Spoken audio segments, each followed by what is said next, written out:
Good morning po sa bawat isa. Good morning. Atin pong batiin yung ating mga katabi ng good morning. Ayan, ngitiin rin po natin sila, kamayan natin sila. Ano po? Ayan, magandang umaga sa bawat isa. Welcome po sa ating pong mga kapatid sa pananampalataya. Ano po, sa bawat isa. Gayon na rin po sa ating mga kapatid na nanonood sa ating Facebook Live at YouTube Live. Ano po? Happy Sunday po sa bawat isa. Ngayon po, lahat po tayo magsitayo sa ating pong pag-awit sa Panginoon. Ano po, talaga pong napakabuti niya. At alam ko po, tayong mga mananampalataya, kahit kayo ay bago o matagal ng mananampalataya, patuloy tayong lumalapit sa Panginoon. Patuloy natin siyang hinahanap-hanap. At nawa, sa ating buhay na ito, patuloy natin siyang hahanap-hanapin. Kaya't awitin po natin ang awit na ito, ikaw ang hinahanap ko.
Sinasabi ko sa mga awit 1, sa tuwing sumasamba tayo sa Panginoon, nawa, patuloy natin siyang hahanap-hanapin. Muli po,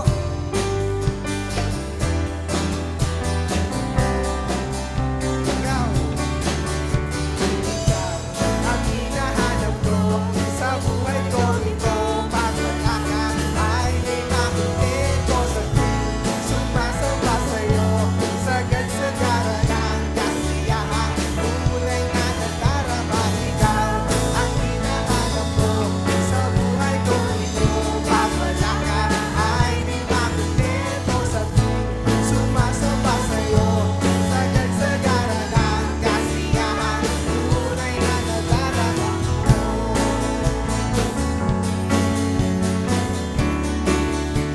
Tunay na nadarama ko.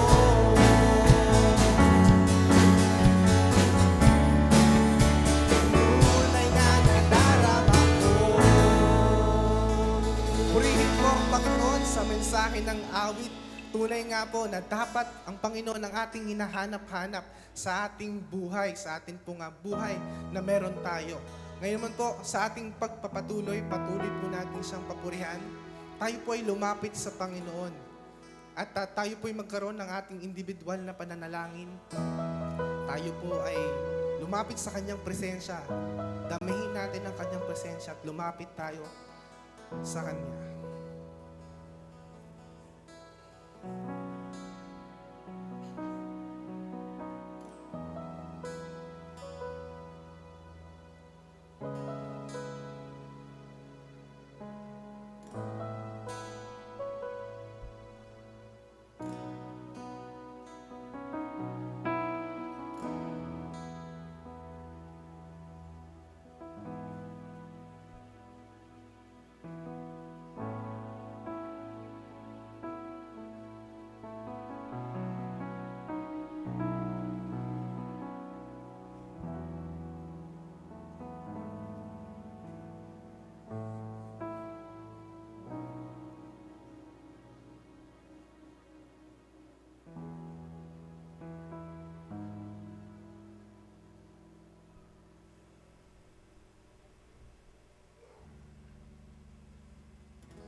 Pagbasa mula sa Aklat ng Juan, Kapitulo 1. Nang pasimula ay naroon na ang salita. Ang salita ay kasama ng Diyos at ang salita ay Diyos. Sa pasimula ay kasama na ng Diyos ang salita. Nilikha ang lahat ng bagay sa pamamagitan niya at walang anumang nalikha ng hindi sa pamamagitan niya. Nasa Kanya ang buhay at ang buhay ay siyang ilaw ng sangkatauhan. Nagliliwanag sa kadiliman ang ilaw at hindi ito nagapi kailanman ng kadiliman. Sa ating pong pagpapatuloy ngayong umaga sa pag-awit, ating pong alalahanin kung paano naging Diyos ang ating Panginoon sa ating mga buhay. Nung tayo'y silang hanggang ngayon, patuloy siyang nagiging Diyos. Ating pong awitin, Diyos ka sa amin.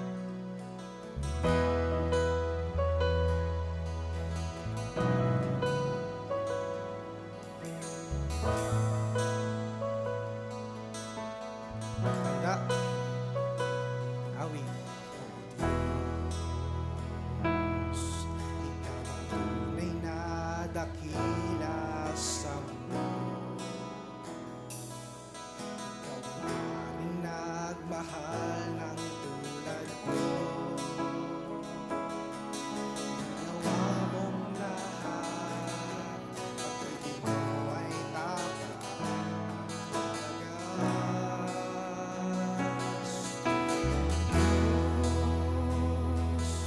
Walang papantay sa kabutihan mo. Itataas sa buhay mo. Sundin ang loob mo. Iparinig ang nais mo. Sa lahat ng panahon, sa lahat ng panahon, Diyos ka sa amin. Sa lahat ng oras, nariyan para sa amin. Panginoon Jesus, purihin ka. Dakilain ka sa buhay ko, aming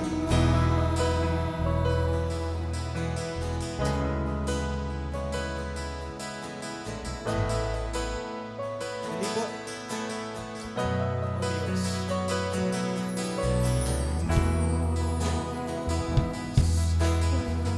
Bantay sa kabutihan mo. Itataas sa buhay ko. Sundin ang loob mo. Iparinig ang nais mo.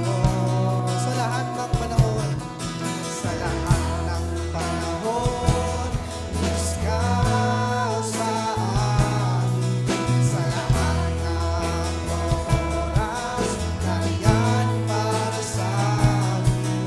Panginoon Jesus, purihin ka.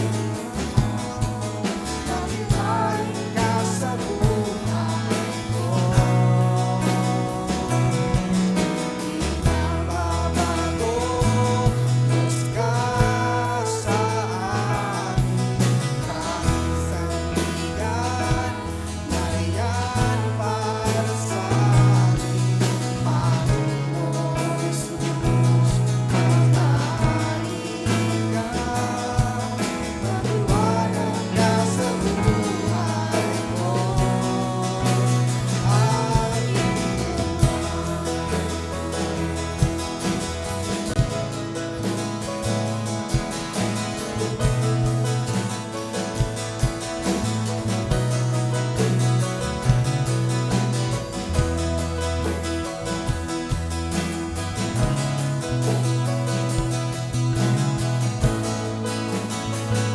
Po, sa lahat ng panahon, sa lahat ng panahon, Diyos ka sa amin.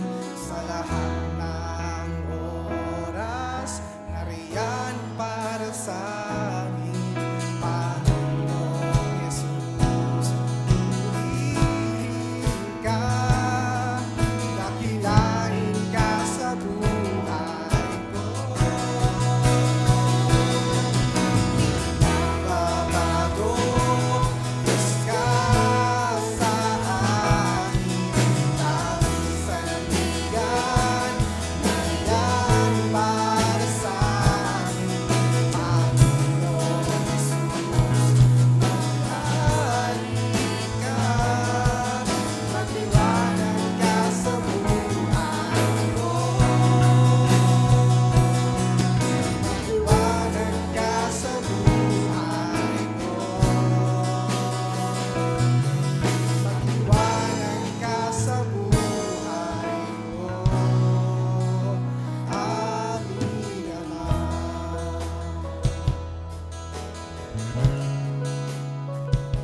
Salamat, Panginoon. Tayo po ay manalangin. Ilang Diyos na tapat at makapangyarihan sa lahat. Maraming salamat, Panginoon, sa inyong kabutihan. Patuloy po namin kayong itinataas dahil sa inyong kadakilaan, sa inyong kabanalan, Panginoong Diyos. Dalangin po namin, Panginoon, na kayo po ang patuloy na kikilos at gagabay sa buhay ng bawat isa. Nagpapasalamat, Panginoon, kami sa mga biyaya na inyong pinagkaloob sa amin, sa mga bawat mananampalataya, Panginoon, sa buong mundo at sa amin na rin, Panginoon. Patuloy kayong naging tapat, patuloy niyong binigay ang aming pangangailangan, patuloy niyo kaming iningatan, kahit sa mga bagay na ito, Panginoon, pinapasalamatan po namin kayo. Kami, Panginoon, ay humihingi ng kapatawaran sa mga kasalanan na aming nagawa sa inyong harapan. Alam namin, Panginoon, na ito ay hindi nagbibigay sa inyo ng kapurihan, kaya po, Panginoon, kami ay patuloy na humihingi ng kapatawaran. Tulungan niyo kami, Panginoon, at tumalikod sa mga bagay na ito, sa mga kasalanan na aming naiisip, Panginoon, aming nagagawa at aming nasasabi sa aming mga kapwa. Linisin niyo kami, Panginoon, sa oras na ito ng aming pong pag-awit, ng aming pong pakikinig ng inyong salita, ang aming pong pagsamba, Panginoong Diyos, sa inyo ay inyo pong tanggapin. Salamat, Panginoon, sa inyong kabutihan, sa inyong katapatan. Patuloy po kayong kumilos sa buhay ng bawat isa at gayon na rin po sa oras na ito. Nawa, Panginoon, nasa amin pong pagkilos ng banal na Espiritu sa mga makikinig ng inyong salita. At gayon na rin po, Panginoon, sa inyong anak na gagamitin. Kayo po ang kumilos sa amin na maintindihan ang inyong salita. Magkaroon nito ng impact sa aming mga buhay, Panginoon. Patuloy kayong kumilos sa bawat isa. At ito po ang aming dalangin sa pangalan ni Jesus. Amen. Maaari na po tayong makaupo. Salamat po sa bawat isa. At ngayon naman po, sa ating pong pagpapatuloy, sa ating pananambahan, ating po siyang papurihan din sa oras na ito, sa pakikinig ng kanyang salita, ating pong ihanda ang ating puso't isipan sa mensahe ngayon pong umaga na dadalhin sa atin, ihatid sa atin ng ating pong mahal na senior pastor, Pastor Jiffy Paliones.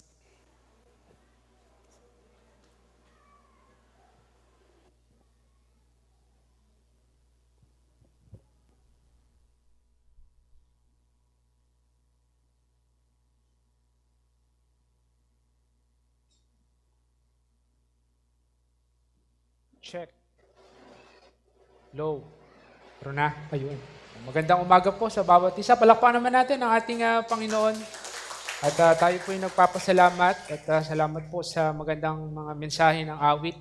At tayo po ay patuloy na pinapaalalahanan ng kanyang salita sa pamamagitan ng mga awit. No?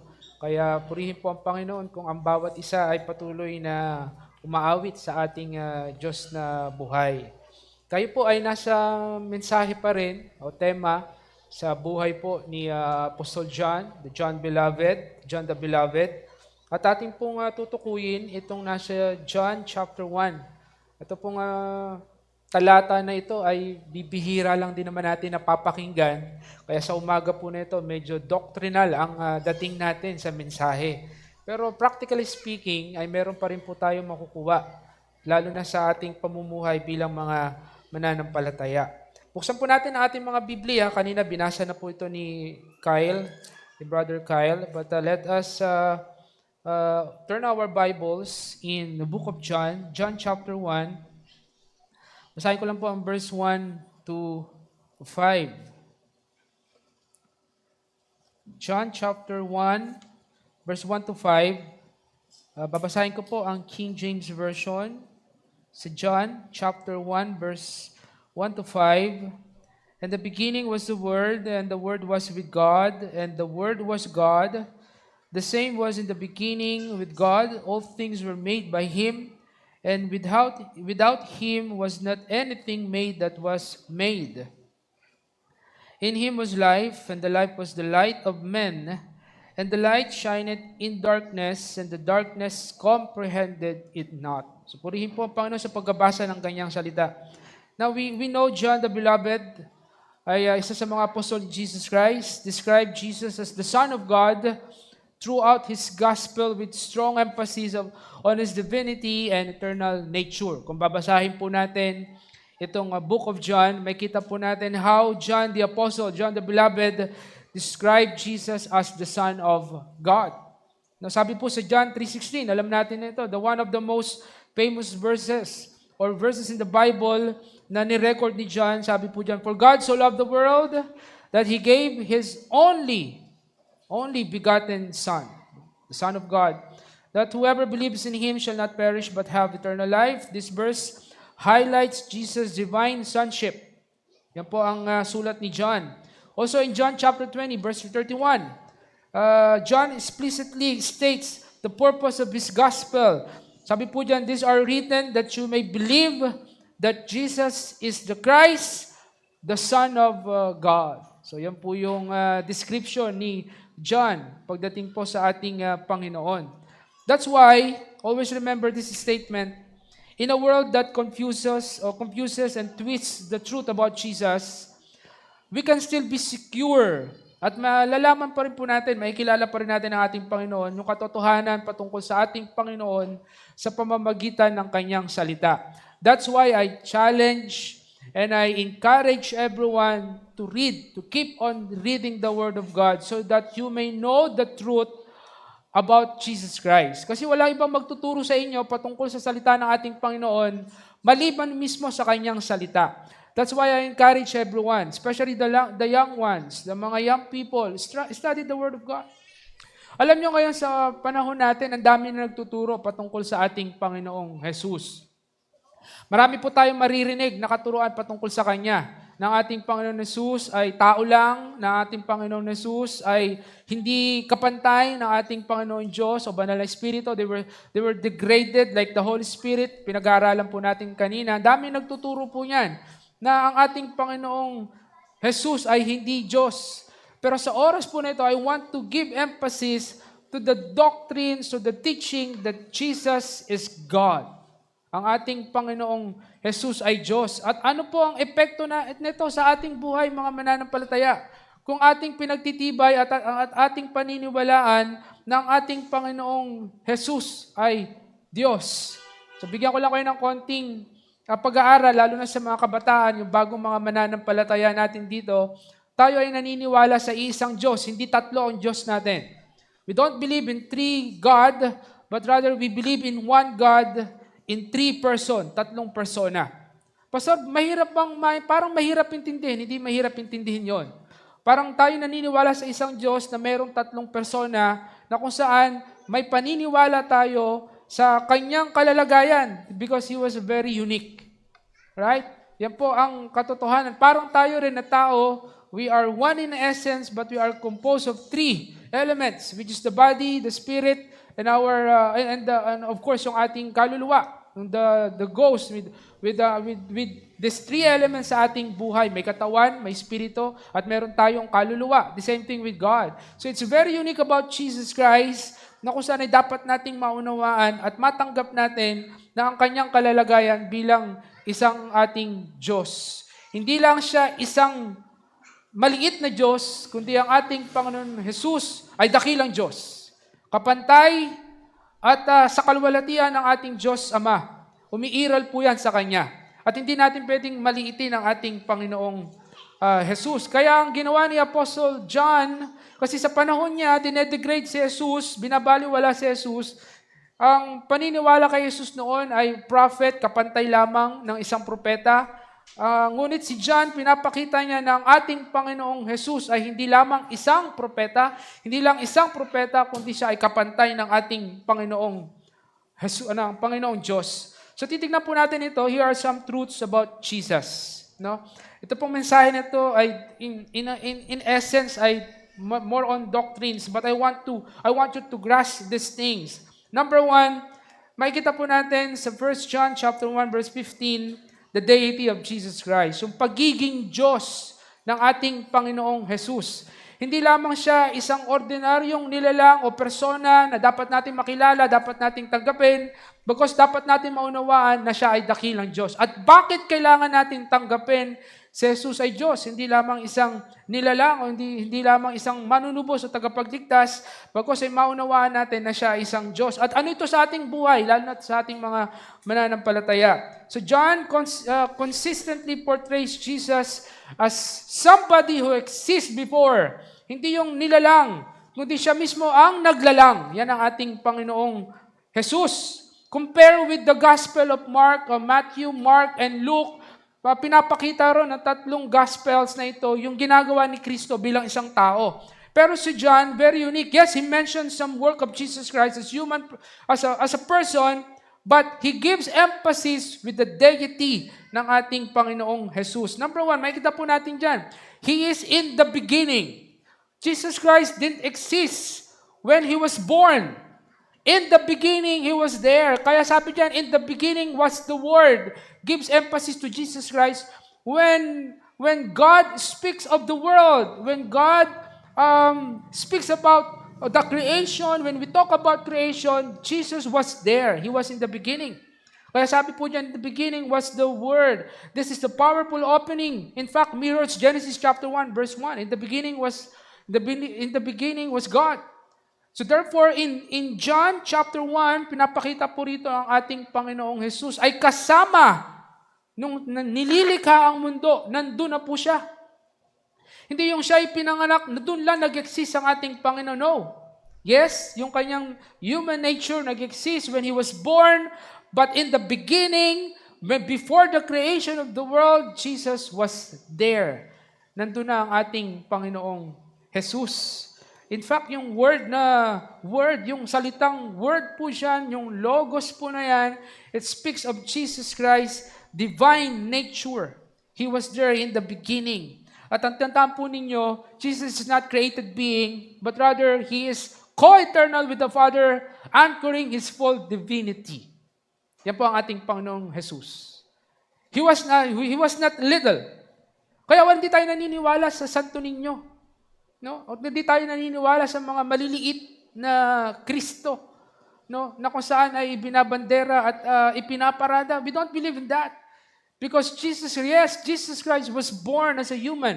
Siya ay lumaki bilang isang bata. Siya ay nagkaedad, kagaya rin naman natin mga normal na tao. Pero it doesn't speak na siya ay maliit. He was divine. He was, in nature, He is God. At yun ang ating pinaniniwalaan. Mamaya titignan po natin anong kahalagaan nito sa atin. Bilang mga mananampalataya. Bilang kayong mga kabataan, anong kahalagaan nito sa inyo? And pangalawa, may kita po natin dyan that He was God Himself. Kaya sabi po dyan, in the Word, and the Word was with God, and the Word was God. Tignan niyo po ito. The Word will tell you that Jesus Christ is little. The Word will tell you that Jesus Christ is not God. But His Word, John's Word, speaks that Jesus Christ was God. He was God. He was there in the beginning. Kaya hindi po natin mamaliitin ang ating Panginoong Jesus na nakapako lang sa krus, na kung saan ay dumating sa lupa bilang isang maliit na bata. Hindi ganun lang.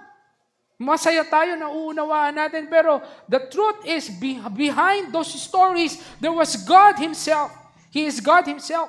And the Word was with God, and the Word was God.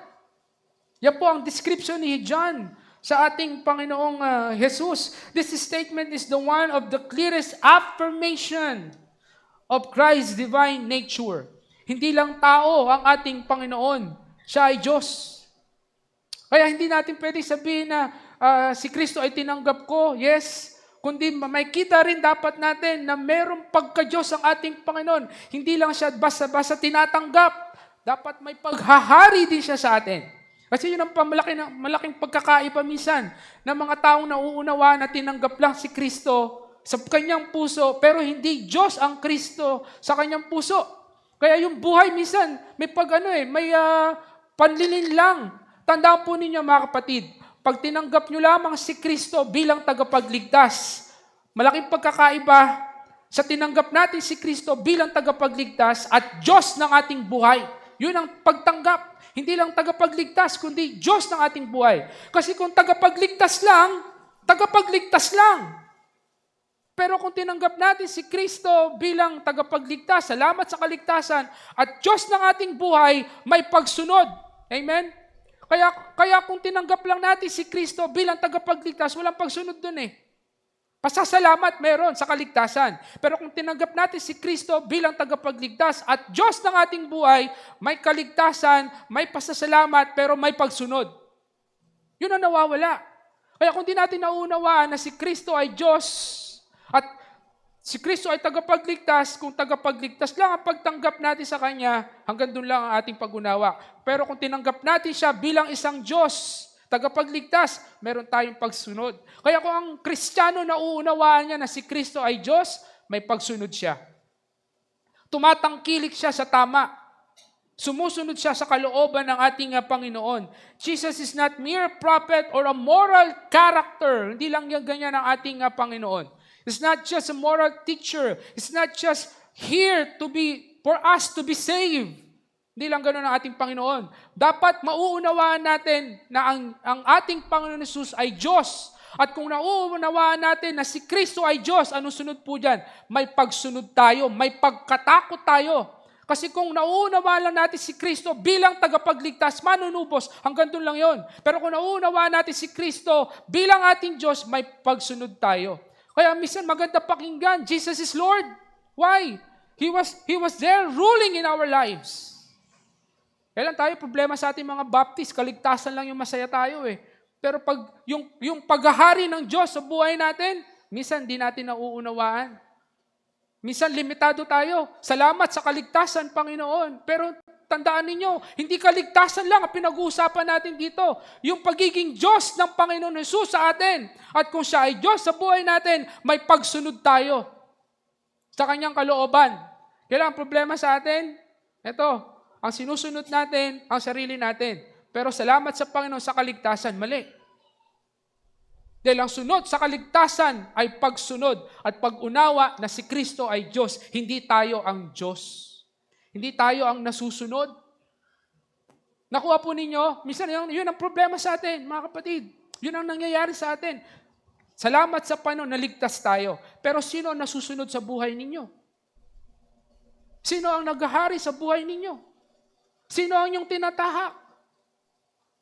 Sino ang inyong sinusunod?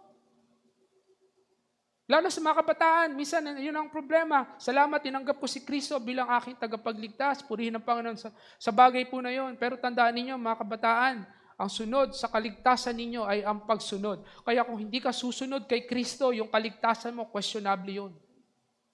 Sa atin din lahat dito. Diba? Pwede natin pagmalaki, ako ay tumanggap kay Kristo. Salamat sa Panginoon, tinanggap ko si Kristo, malinaw sa akin. Pero kung hindi ka sumusunod sa kalooban ng Panginoon, ikaw pa rin ay nagsisinungaling, ikaw pa rin ay nagmumura, ikaw pa rin ay hindi sumusunod sa Panginoon, ikaw pa rin ay nag-iinom, ikaw pa rin ay nagbibisyo, tandaan ninyo, yung inyong pagsunod, pagtanggap kay Kristo ay questionable. Kasi hindi Diyos si Kristo sa atin, kundi isa lamang siyang tagapagligtas. Pero kung ang pagtanggap natin siya ay tagapagligtas at ganun din Diyos ng ating buhay, salamat sa kaligtasan, may pasasalamat tayo sa kaligtasan, meron din tayong pagsunod sa kanyang kalooban. Kasi siya ay Diyos at dapat siyang masunod sa atin. He is also there, He made all things. Ang pangatlo, nakita po natin dyan na kasama siya sa paglikha. All things were made through Him and without Him was not anything made that was made. Kung wala si Kristo, walang nilikha. Kaya salamat sa Panginoon dahil sa pamamagitan ni Kristo, tayo ay nilikha. Kasama siya sa paglikha. At tayo ay dapat natin maunawaan na kasama ang Panginoon ng Panginoon Jesus sa paglilikha. This underscores that Jesus is not part of creation but rather the source of it, reinforcing His divine identity. Yan po ang ating Panginoong Jesus. He was there creating us. He was there in the time when God created everything, including the man and woman. Pang-apat, He is the life. Siya ang buhay natin, mga kapatid. Mga minamahal, si Kristo ang ating buhay. In Him was life. Sabi po dyan, To know Him is to experience the fullness of life as God intended. Abundant, eternal, and rooted in the communion with the Creator. Alam niyo mga kapwa ko mananampalataya, kung ang buhay natin ay napulot natin banda-banda dyan, pwede natin itong pabayaan. Pero ang buhay natin na nakuha natin sa pamamagitan ni Kristo, dapat natin itong pahahalagahan. Dapat natin itong gagamitin sa kanyang kalooban. Dapat natin itong ipamumuhay na naayon sa kanyang kagustuhan. Kaya nga ang tanong dito, yung buhay na tinanggap natin, sino ang nakikinabang niyan? Minsan yung buhay natin, ang pakinabang niyan ay sa sarili natin. Pakinabang lang yan sa ibang tao. Minsan ang pakinabang ng buhay natin sa sanlibutan na nakikinabang. Pero dapat ang buhay na kay Kristo, ang nakikinabang diyan, walang iba kundi ang ating Panginoong Diyos mismo. Kasi sa Kanya, meron tayong buhay. And in fact, I really like the song, Living for Jesus. The life that we receive from Him, the life that we must live for Him. Yun dapat na buhay meron tayo.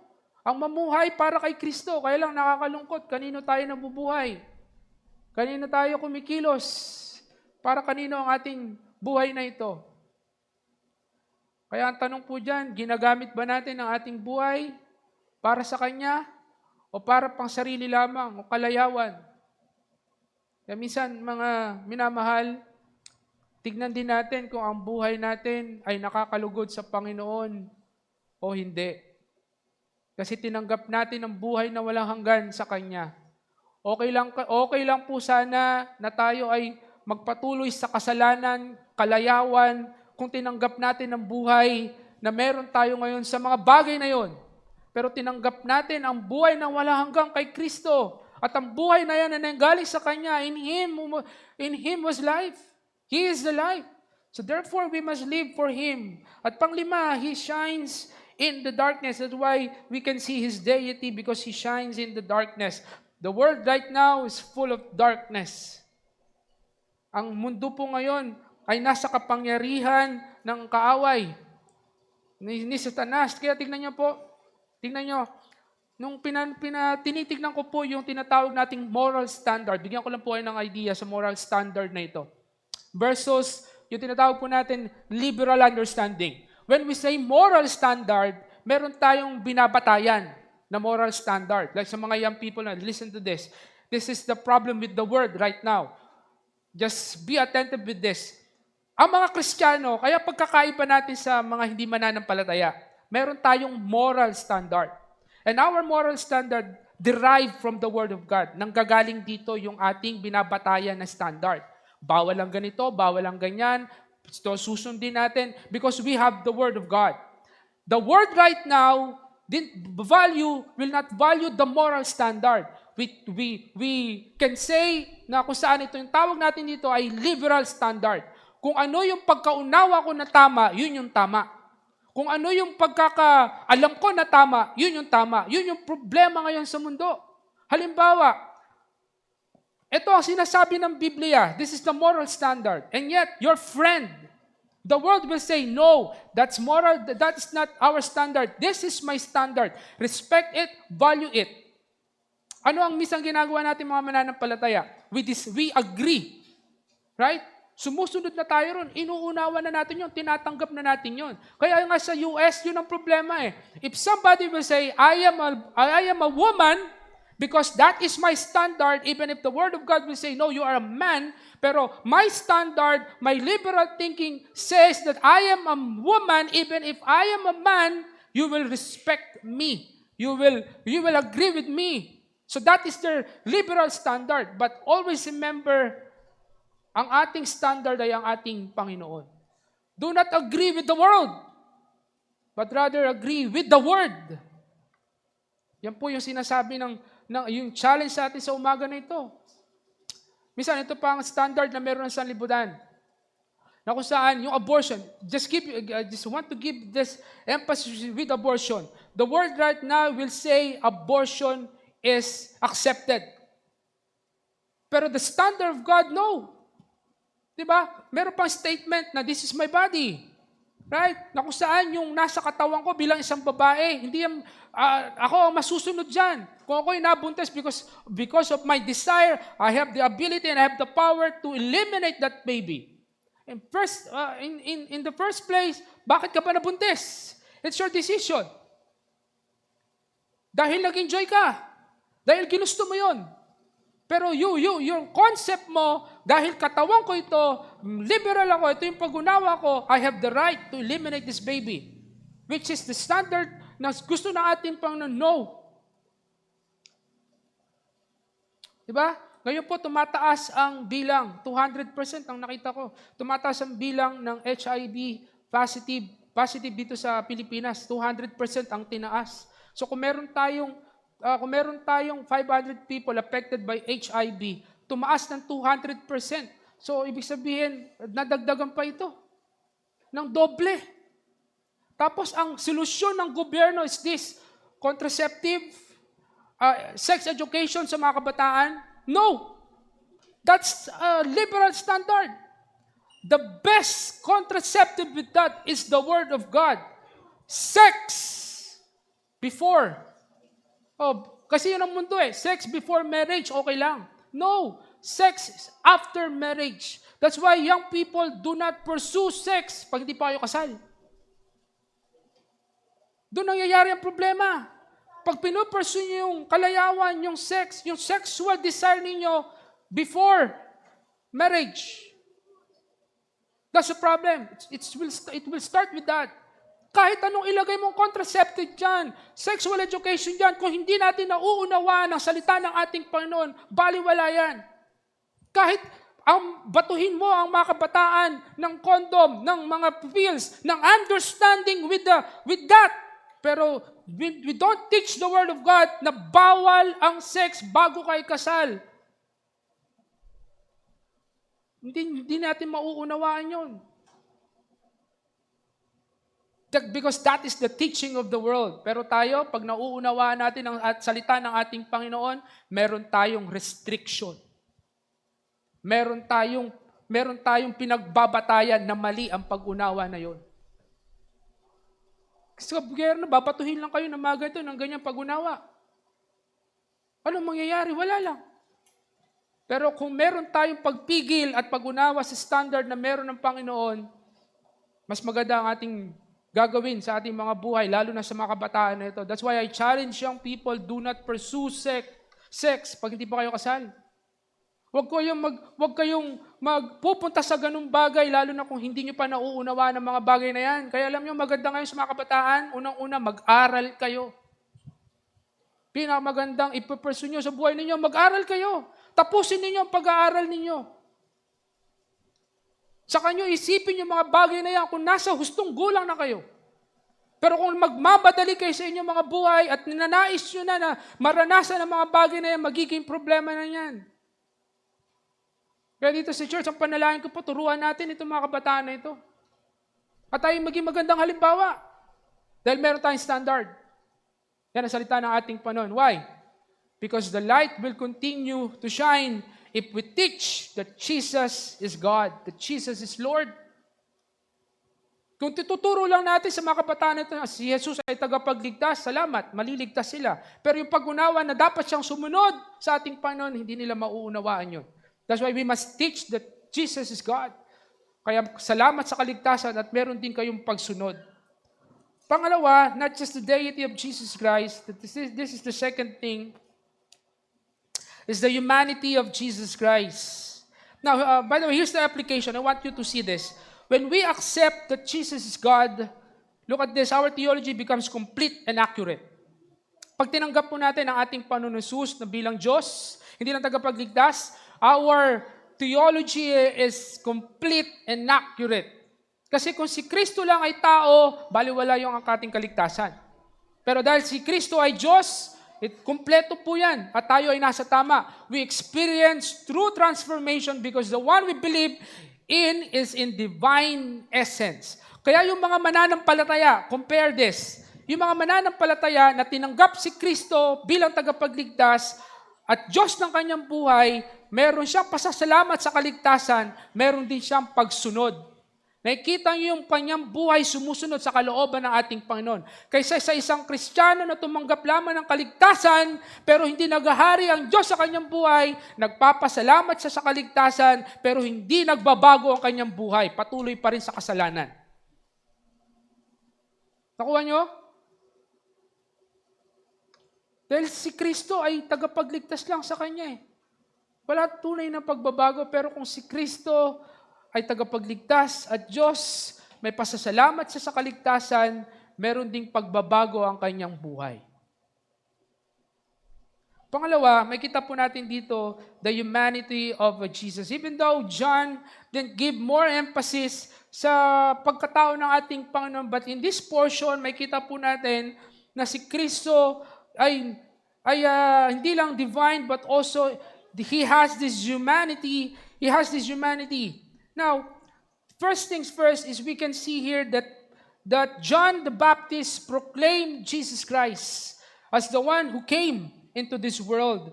Kaya makita po natin yung bago dumating si Kristo, dumating muna si John the Baptist. At pinroclaim niya ang ating Panginoon, pinakita niya na He is the one announcing and foretell and proclaim Jesus na kung saan siya ay dumating. He is proclaimed. The proclamation of Jesus still matters today.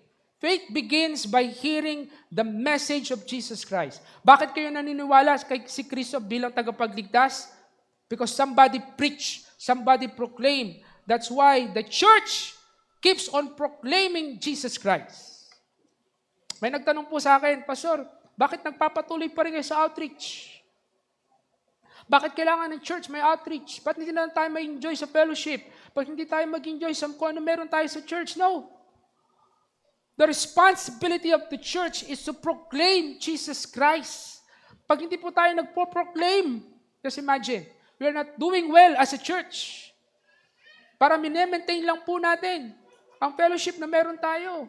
Church was built to proclaim Jesus Christ. May lumapit po sa akin yung people, sabi niya, Pastor, nakakapagod din naman mag-mission tuwing Saturday. Nakakapagod din. Totoo naman, nakakapagod. Pero sabi ko sa kanya, huwag ka ma-discourage. Alam mo kung bakit? Because you are doing the proclamation of Jesus Christ. Kahit yung mga bata, na parang sila na lang ang tinuturuan. No, do not be discouraged. Why? Because you are proclaiming the gospel to them. Kaya I salute those who join ng ating pong mission, lalo yung mga kabataan na kasama po natin every Saturday who go to the mission. They were proclaiming, they are part of the proclamation of the gospel. Because that is our responsibility to proclaim. Pangalawa, in His humanity, He came into the world. Sabi po dyan, the true light which gives light to everyone was coming into the world. Kaya dumating ating Panginoon Jesus, ipinanganak ang ating Panginoon. He came here. Kaya the Word became flesh. Sabi po dyan, the Word became flesh and dwelt among us. Kaya nga ang pangalang Emmanuel, God is with us. Ang ating Panginoon ay nasa atin. He did not appear as a ghost or illusion. He came fully human while remaining fully God. Now, I don't want you to accept this teaching na kung saan nung dumating si Kristo bilang tao, pinanganak si Kristo bilang tao, nawala ang kanyang pagka-Diyos. Hindi po ganun yun. Kaya minsan mali yung translation ng Tagalog na kung saan hinubad niya ang kanyang pagka-Diyos. Mali po yung translation na yun pag may nakita kayong ganun translation. Ang proper translation, hindi niya inaring ganap na siya ay Diyos. Pero hindi nawala sa kanya ang pagka-Diyos. Nung si Kristo ay dumating dito sa lupa, siya ay nagkatawang tao, pero hindi nawala sa kanya ang kanyang pagiging Diyos. Still, God Himself. Yan po yung tinatawag nating kenosis. I'm telling you this because this is very important. Kaya yung phrase na dwelt among us, literally means at the tabernacle, a pitch tent, na kung saan ang Panginoong Jesus ay nasa atin. Tingnan niyo po ito.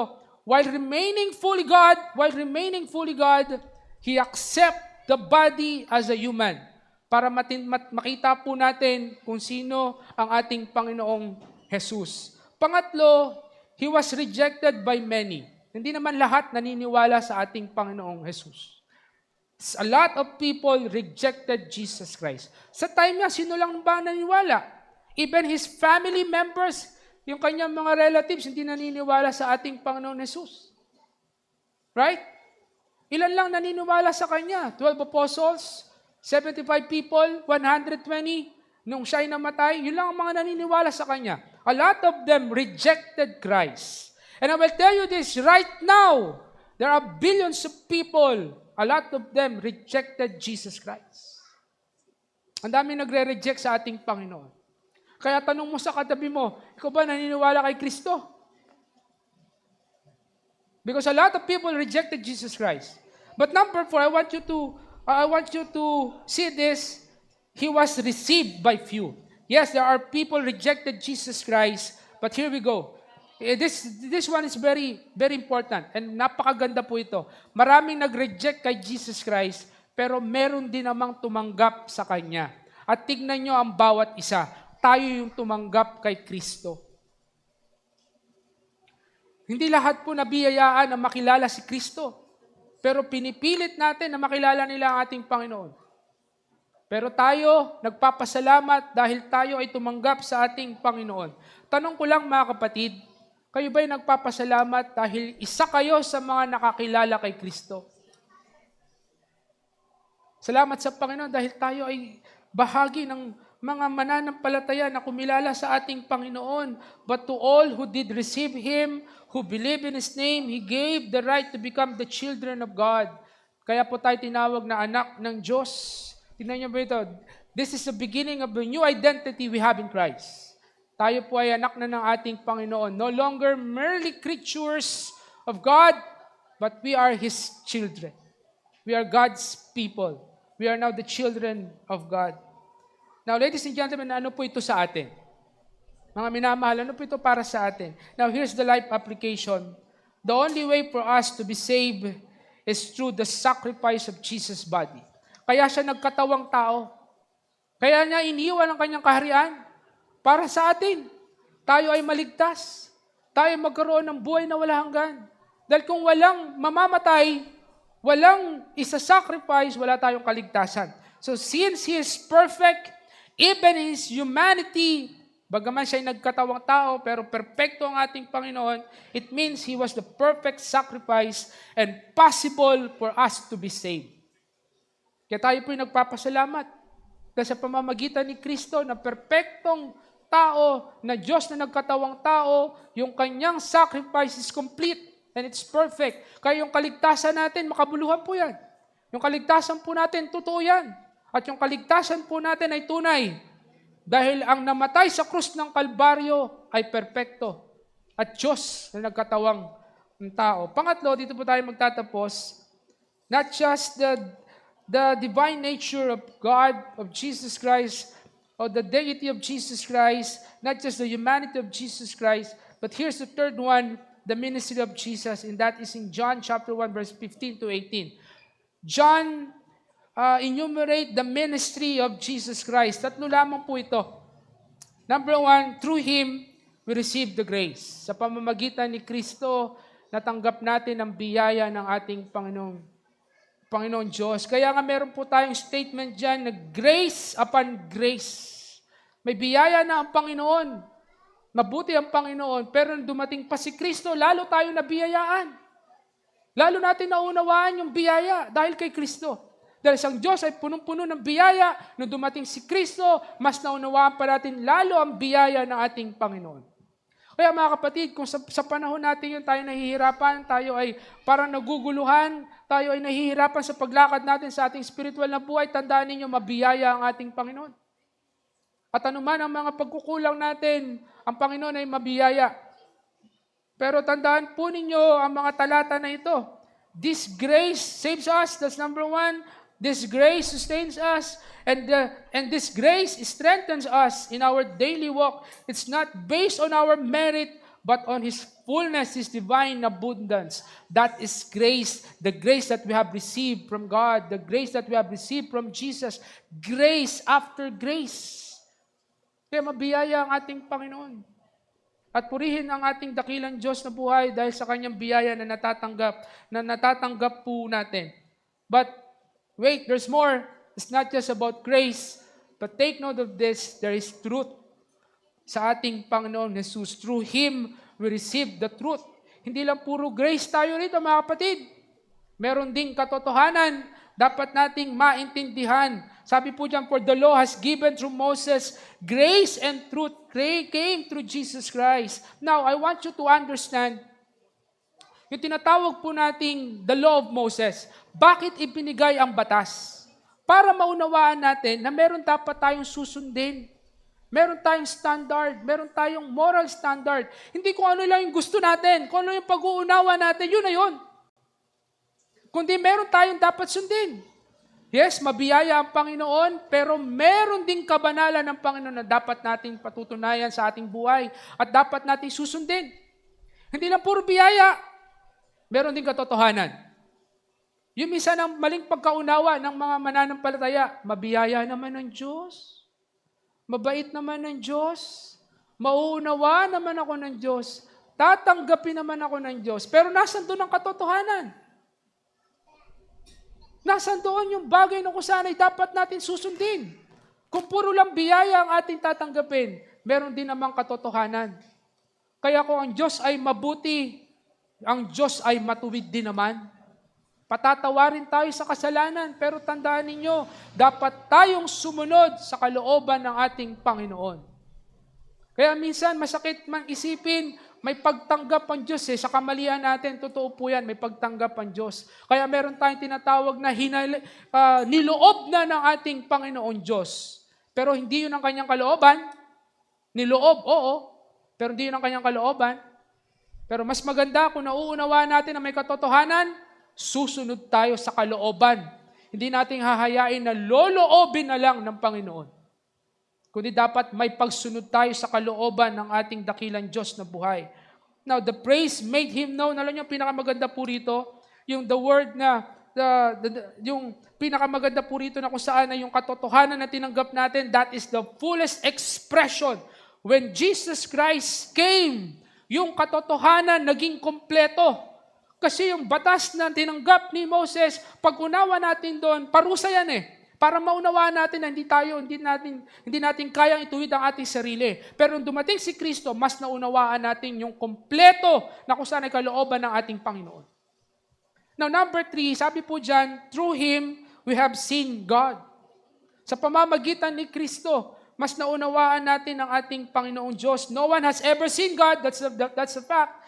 That's a reality. Hindi po natin nakikita ang ating Diyos. The only God who is at the Father's side, He was made Him known. Sa pamamagitan ni Kristo, mas naunawaan natin kung sino ang ating Panginoong Diyos. In His full divine essence, through Jesus Christ, nakunawaan po natin ang ating Panginoong Diyos. Jesus reveals God. Nireveal ng ating Panginoong Jesus, ang ating Panginoong Diyos. God the Son, who was at the Father's side from eternity going down here, and from eternity past, yung fully divine, yung full essence ng ating Panginoon Diyos na unawaan natin sa pamamagitan ni Kristo. Kaya kung makukuha natin yung perfect exegesis of God. I really like the word exegesis. Alam to ni Pastor Kyle. Alam din to ng mga pastor. Pag pinag-uusapan natin yung exegesis, it means that you need to understand piece by piece, one by one, verses by verses, chapter by chapter, books by books. Yun po yung exegesis. Minsan yun ang gusto kong pag-aaral kaysa rin sa nagbabasa-basa ka lang, kaysa kumukopya ka lang. Minsan, I challenge the pastors, lahat po ng mga mangangaral, wag lang tayo basta kumopya sa internet. Mag-aral tayo. Ngayon, marami ng tools, kaya masarap mag-aral Sabi ko kay Mrs., ang ganda ngayon ng mga tools sa internet, napakakumpleto na. Kaya salamat sa mga ganong bagay. Pero yung essence ng exegesis, you can determine yung portion na kung saan ay kumpleto. At nung dumating ang ating, it's like an exegesis, naunawaan natin yung kalalagayan ng Diyos dahil kay Kristo. Na kumpleto po lahat yun. At mauunawaan natin ang ating Panginoong Diyos sa pamamagitan ni Kristo. Bakit? Because Christ is personal, relational, and complete revelation of God. That is Christ. Kaya kung hanggang ngayon questionable sa iyo ang Diyos, balikan mo si Kristo. No, iayos mo yung relasyon mo sa Panginoon. Kaya minsan maraming mga mananampalataya, hindi maunawaan ng Diyos. Pastor, hindi ko maunawaan ang kalooban ng Panginoon. Pastor, nahihirapan akong ganito, nahihirapan ako sa ganyan sa spiritual life.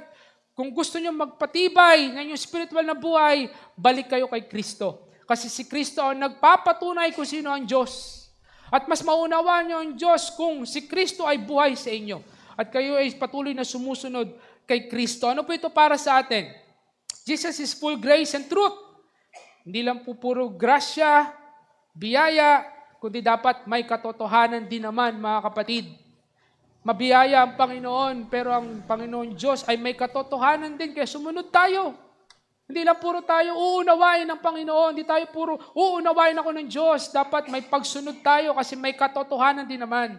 So when we look at Him, pag makikita po natin ang ating Panginoon Jesus, may compassion, may justice, with humility, with power, now we are seeing the heart and nature of God Himself through Jesus Christ. Now as I end, always remember this, Jesus, fully God and fully human.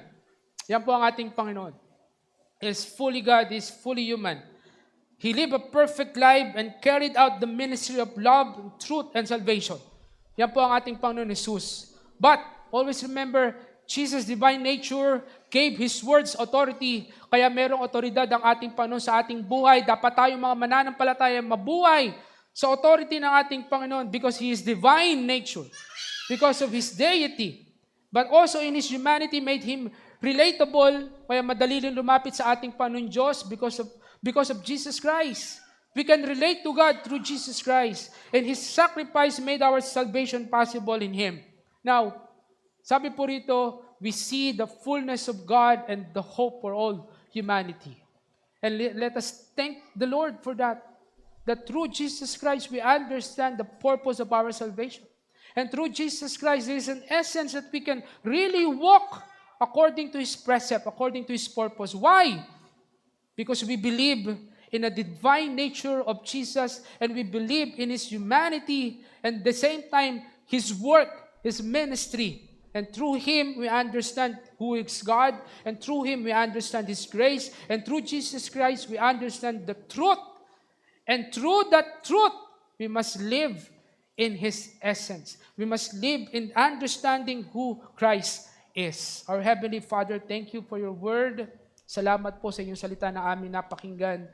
And I pray, Father, that through your word, maunawaan po namin na si Kristo ay Diyos, na nagkatawang tao at ang tinanggap po namin ay katotohanan at hindi po kami mamumuhay sa kasinungalingan.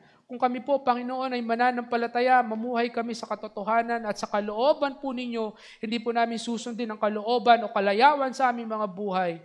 Panginoon, kung meron po mga mananampalataya sa oras na ito na nagsasabi na Kristiyano siya, pero namumuhay pa rin sa kasalanan, namumuhay pa rin sa kamalian, namumuhay pa rin sa bisyo, namumuhay pa rin sa mga bagay na kung saan hindi niyo po nais, dakilang Diyos, kumilos po kayo sa kanilang buhay sa pangalan ni Jesus, kayo po ang maghari sa kanila at talikuran ng mga mali upang makita sa kanilang buhay ang katotohanan na hindi po kami, Panginoon, namumuhay sa kasinungalingan pagkos kami po ay susunod sa inyong kabutihan at katotohanan na tinuturo ng Biblia. Nawa, Panginoon, ang bawat sa amin dito ay susunod sa inyong kalooban. Hindi po namin susundin ang aming kalooban, kundi kayo po, Panginoon, na maghahari sa aming mga buhay kasi kayo po ay aming tagapagligtas at kayo rin po ay Diyos na aming mga buhay po na ito. Kaya purihin po kayo. Maraming po salamat sa inyong salita at maghari po kayo sa buhay ng bawat isa. Ito ba ang aming samot dalangin sa tanging pangalan lamang ng aming tagapagligtas na si Jesus. Amen.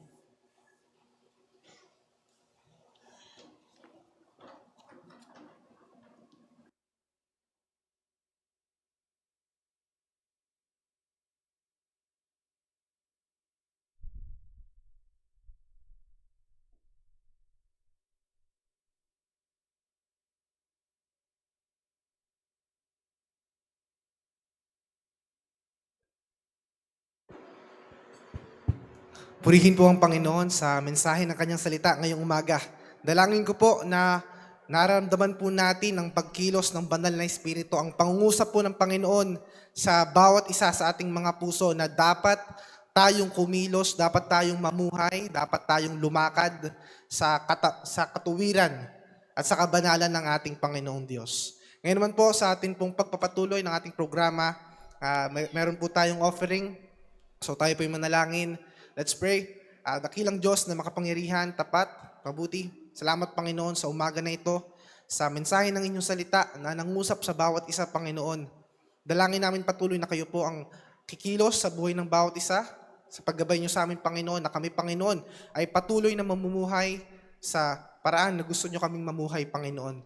Kayo po ang patuloy na magpala sa bawat isa at gayon na rin po, Panginoon, sa pagkakaloob ngayong umaga, pagpalain niyo po ang bawat isa na magkakaloob. Gayon na rin po, Panginoon, pagpalain niyo rin po ang kanilang pinagkakakitaan, kanila pong business, Panginoon, at kanila pong mga trabaho, Panginoon. Pagpalain niyo po ang bawat isa. Kayo po ang patuloy na kumilos sa amin ngayong umaga. Ito pong dalangin namin sa pangalan ni Jesus. Amen. Maaari na po tayong magkaloob.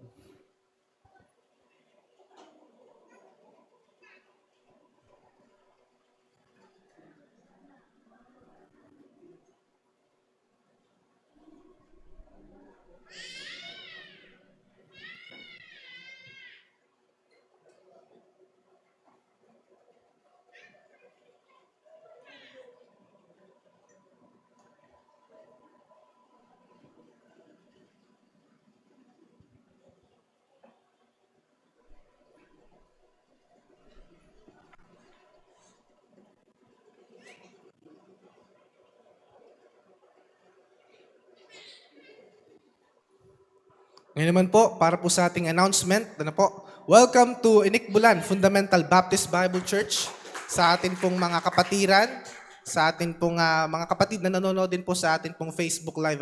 Salamat po. Patuloy po nating suportahan ang atin pong mga gawain sa atin pong mga social medias. Diyan po ang ating Facebook, ang atin pong YouTube Live. Ito po ang ating announcement sa ating pong regular ministries. Ang ating pong prayer meeting every Wednesday at 6 p.m.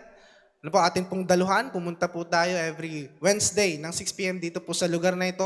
Tayo po magsama-samang manalangin at makinig na salita ng Panginoon.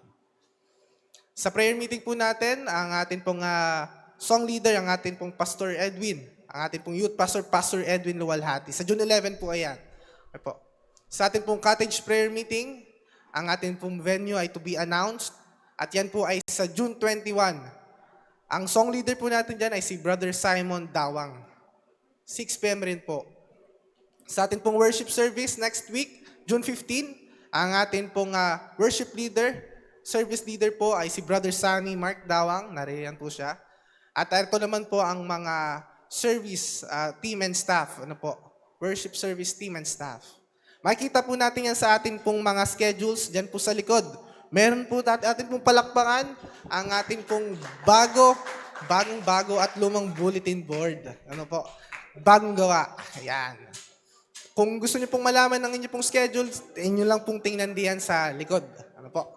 Sa atin pong schedule rin po ng mga teachers, next week po, ito pong ating schedule. Sa primaries po, si Teacher Eloisa, Ma'am Eloisa, kayo po ang ating teacher. At sa juniors naman po ay si Brother Gadiel. Kung nariyan ka, Brother Gadiel, ikaw po ang teacher next week ng juniors. Okay po, Battle of the Christian Brains 3. Palakpakan naman po natin, atin pong ipanalangin. At tayo po ay umattend sa fellowship na ito. Ito po ay June 29, 2 p.m. dito po sa ating iglesia. Yung mga departments po natin, ini-encourage po namin kayo na mag-review na ngayon pa lamang. Last time po, Pastor, sino nga po ang ating champion? Makakaya, Grabe. Tingnan po natin kung magba-back-to-back champion po sila this coming June 29, 2 p.m. Battle of the Christian Brains. Next po, announcement. Happy birthday kay Tita Sani Amuraw noong po June 5. Happy birthday po sa inyo. Ganyan po kay Elaine Luwalhati. Nag-debut po siya noong June 5. Happy birthday. At June 7 po, kay Ate Lisa Ilagan. Happy birthday po sa inyo. June 10, Miss Aida Castillo. At June 13, Evangeline Bermejo, happy birthday po sa inyo. Sa mga anniversary naman po, ayan po. Ayan, happy anniversary to all. Nakalagay po dyan to all. Ngayon po, kung wala po tayong nakalimutang announcement rin po pala sa atin pong mga schedules, atin pong tingnan palagi ang ating GC kasi nagsisend po tayo ng schedule doon para po updated po tayo sa mga gawain, sa mga ministries. At dalangin ko po ng bawat isa sa atin ay patuloy na tutulong sa gawain ng Panginoon. Amen. Ngayon po, bigay po natin ng time sa atin pong Pastor GP, sa additional announcement po. Thank you. Isa po sa ano natin, isa po sa bagong sa schedule natin, ay babalik po kasi natin ang mga mentoring time. No? Ang mga council member, kasi napansin namin, puro kami meeting. Parang nauubos yung oras namin sa meeting. So, meron kaming ilalagay sa mga council na mentoring time every third Sunday. Tapos ang council meeting, regular council meeting ay every second. Right? Tapos sa serve group ng mga young people, yung mga leaders ng youth, ganun din, monthly sila. Meron silang monthly mentoring time. Para yung mentoring ng mga leaders ay tuloy-tuloy. Tapos kami mga pastors, meron din po kaming mentoring time. Lahat po i-announce natin dyan sa ating pong bulletin board. At regarding naman sa ating mission, kindly pray dahil gusto po natin improve yung ating mission. Kaya isama niyo po lagi sa panalangin at kung ano ang kalooban ng Panginoon dito. Pero first things first, we'd like to recognize at thank the Lord doon po sa ginagawa ng isang kapatid natin sa Vietnam. No? Salamat kay Brother Albert dahil siya po ay nagtutuloy ng gawain doon sa Vietnam.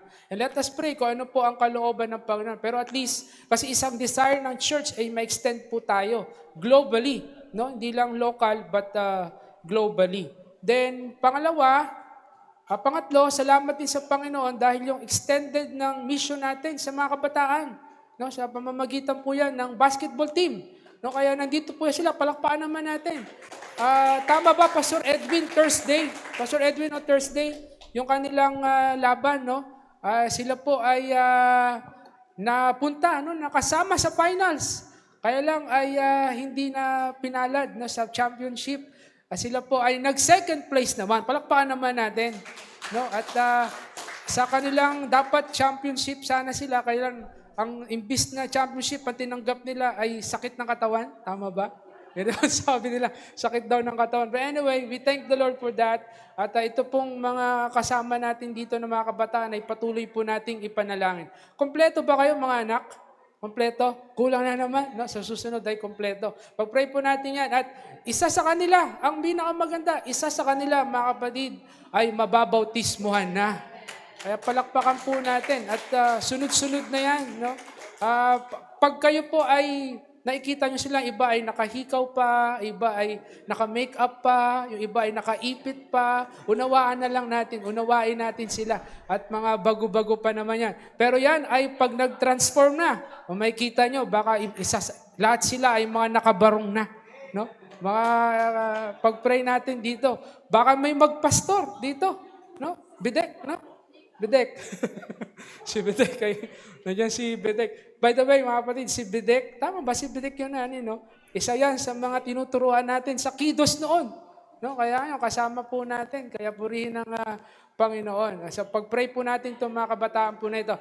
And month of June pala, meron po tayo na, tama ba po sa Redwin? 5?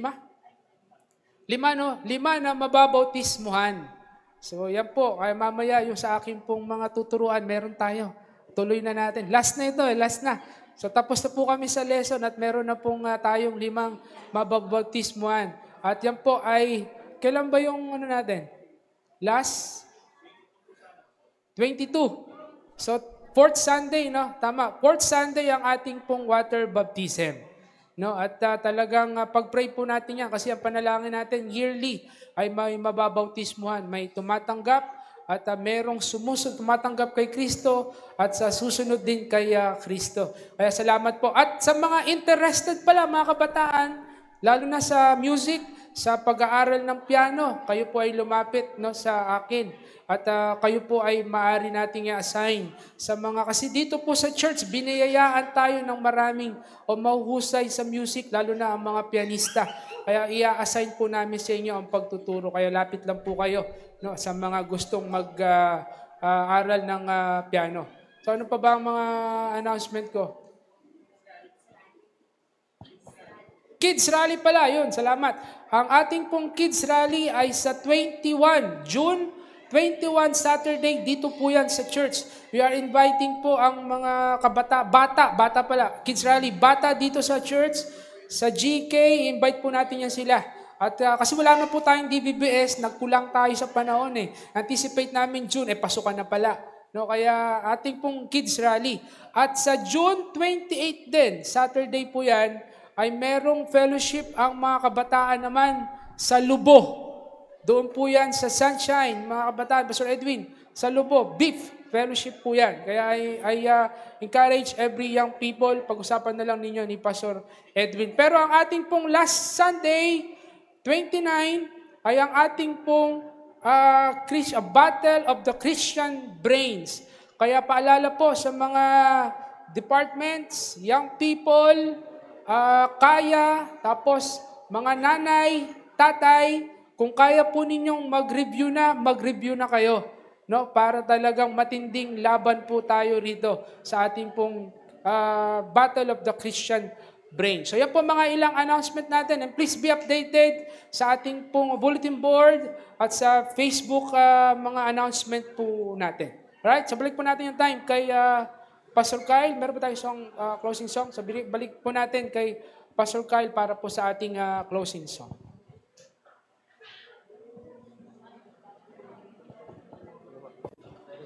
Apo.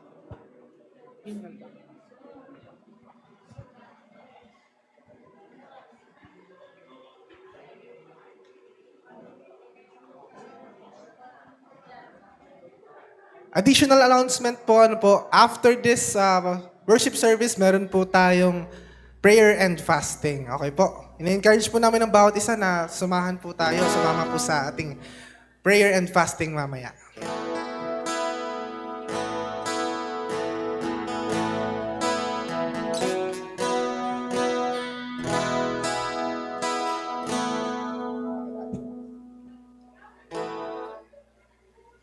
Okay po, sa atin pong closing song, maaari po bang lahat tayo ay magsitayo? At tayo po ay umawit sa Panginoon. Ano po? Ito po sa awit natin na ito, tayo po ina-encourage dito na patuloy po tayong sumamba sa Panginoon, lumapit po tayo sa Kanya dahil siya po ang banal nating manlilikha. Awitin po natin, Kadakilaan Mo.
kanyang nilalang, tayo'y kanyang nilalang, purihin siya.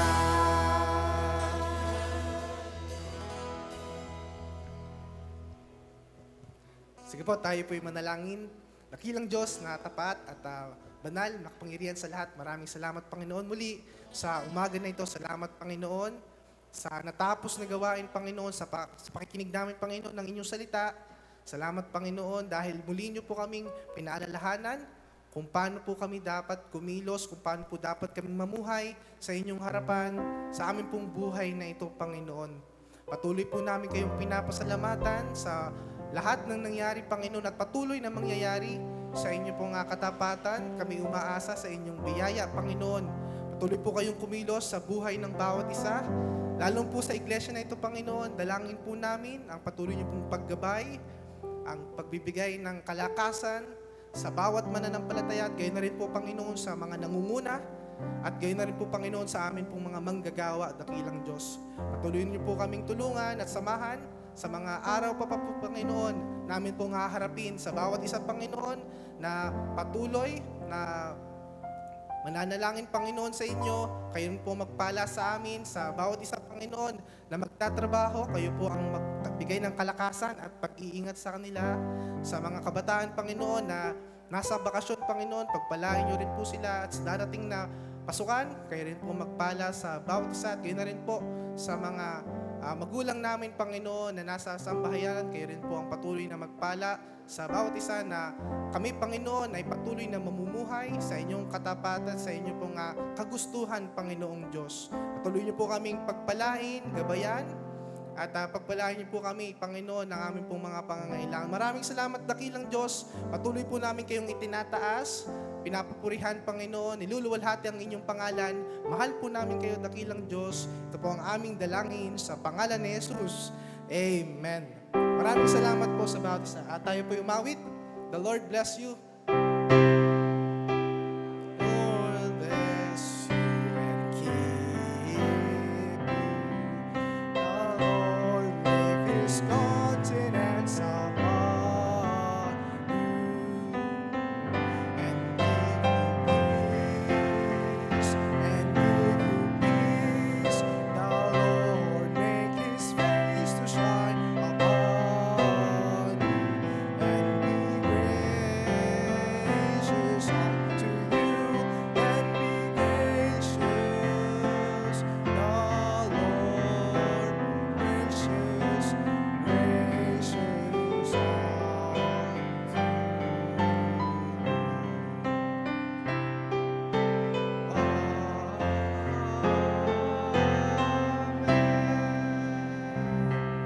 Thank you and God bless po, everyone.